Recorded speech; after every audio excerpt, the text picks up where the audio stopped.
Here is the bud, and here is the pre-bloom form. Here's the bloom, and then there's post-bloom. So this is when the so pre-bloom is when the petals are folded. Bloom, the petals are open. Post-bloom, the petals are lost.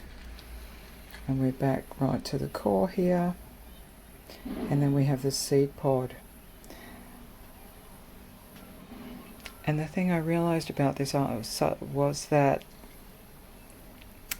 both the bud and the seed pod are full of potential, but it's a different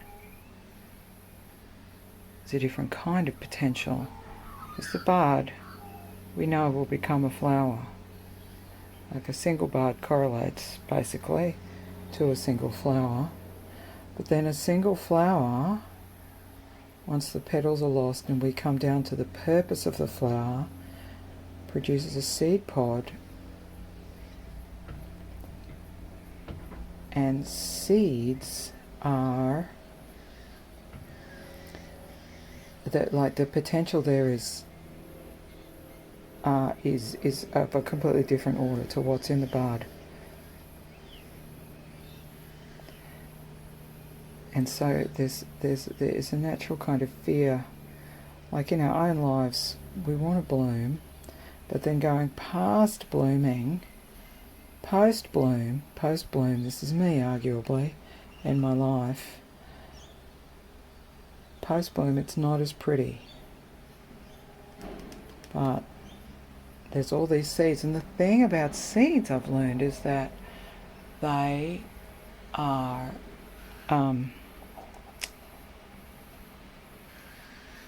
seeds are unpredictable. Yes, they will certainly bear resemblance to this, but depending, the whole parable of the sower, where they fall, like there's so many of them, but the possibilities are so different. So that's it. And then the whole space from here, from seed pod back around to bud, because they're not unconnected, right? But that whole path is down through the earth and through stillness and silence, and then a whole green plant has to grow. And then from that whole green plant, when it's ready, in its time,